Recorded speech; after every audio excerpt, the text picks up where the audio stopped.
Hello, my dear students.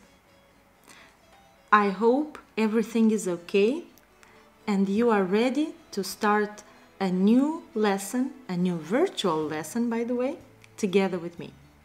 Today's topic is adaptation for survival. To start with, I want you, together with me, to do a mini quiz. Do you like mini quizzes? I knew it. I like them too. Okay, let us start. The first. Sharks are great swimmers because they have adapted teeth, fins, or gills to help them swim. Okay, yes, you're right. They adapted fins because these are the parts of their body that help them to go forward, to swim faster. Great job. Let us continue. Number 2. Bears are able to survive winter months because they do which of the following? Hibernate, hunt, or fish? Of course, they are sleeping. They hibernate. Good. Number 3. Giraffes are able to eat acacia leaves because of their long, thick, or short necks. Of course, they have long necks. 4. Skunks protect themselves using scent, claws, or smell. Of course, they are using scent. Well, you did a great job with the mini quiz. Now let us go back to our lesson. And we said that today we are going to speak about adaptation for survival. But what is adaptation? What does survival mean? I have a solution. We are going to find the definitions together. So, you did a great job with the quiz. Now let us find out what is adaptation and what is survival. Adaptation is the action or process of adapting or being adapted. So when we go to the kindergarten, we adapt to our group. When we go to the school, we adapt to our group. And everywhere we start working or learning, we adapt to that environment. And survival means the state or fact of continuing to live or exist, typically in spite of harsh conditions. So now we know adaptation and survival. And let us find out what animals do to adapt to the harsh condition of the environment and they can survive there. Are you ready? Okay.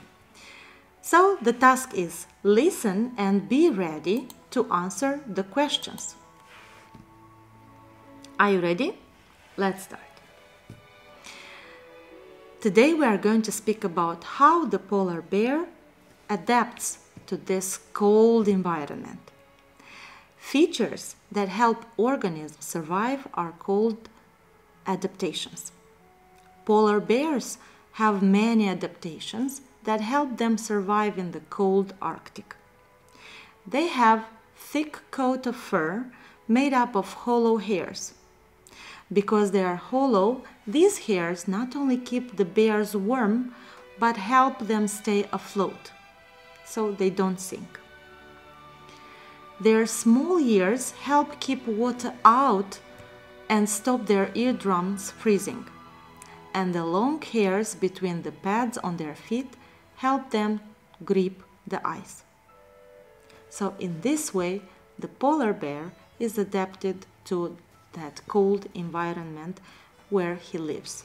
Now it's your turn to remember or to recall from your memory the answer to the following question. How is the polar bear adapted to the cool environment? Well, do you have any answers? Of course you do. So we have to remember 3 things.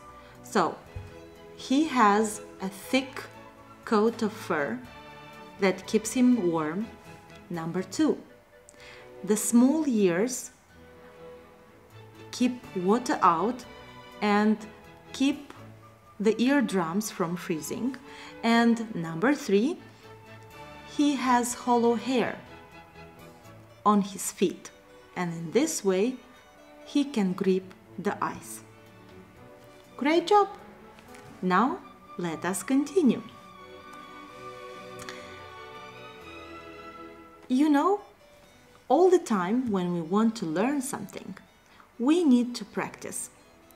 And now it's time for us to practice some sounds. And today we are going to practice the sound W. W.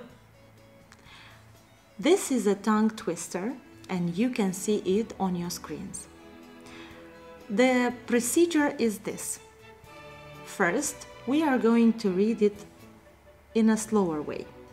Then, every time when we want to read it, we should read faster and faster and faster.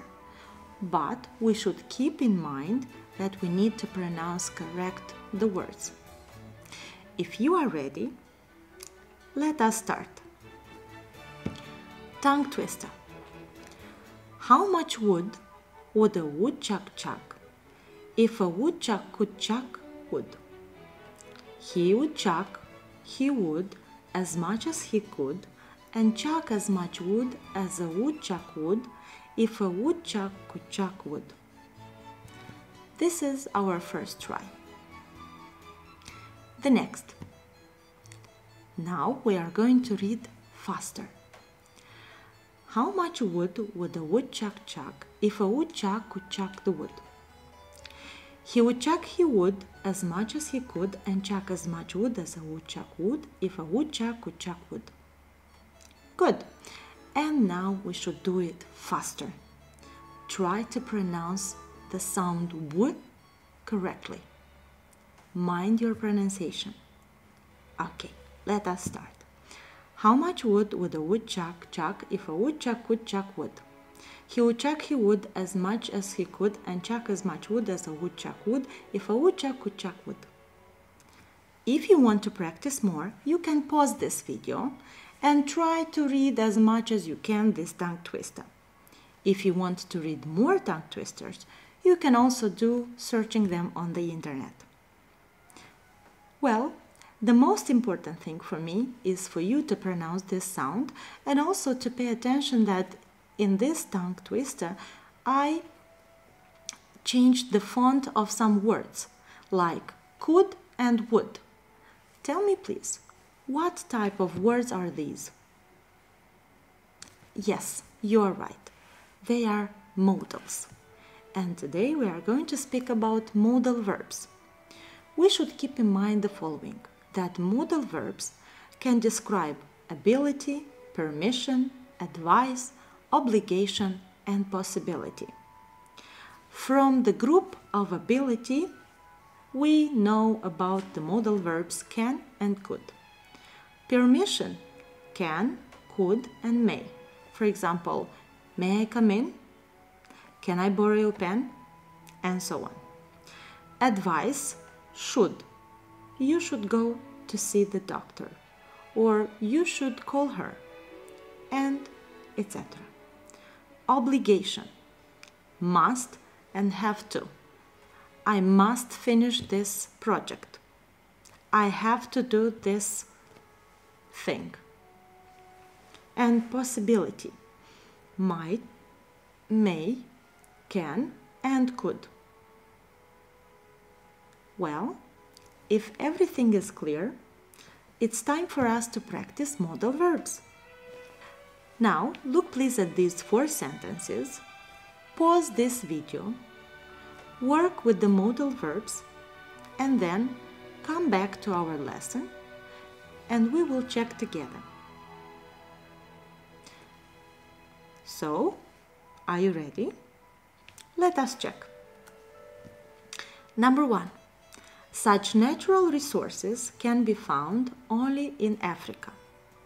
So, in this case, can is used as a possibility. Number 2.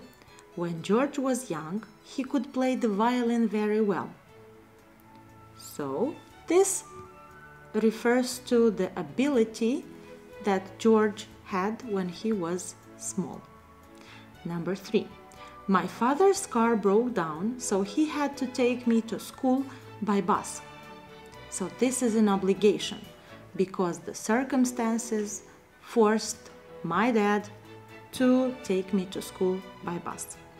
And number 4, I could or I had to help my mother with cleaning the house yesterday.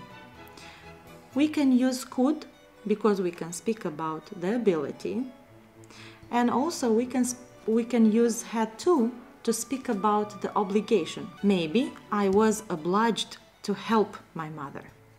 Okay, good. So with this, we finish our lesson, and I wanted to thank you for your attention. And don't forget, adaptation is a profound process. It means you figure out how to thrive in the world. Good luck. See you next time.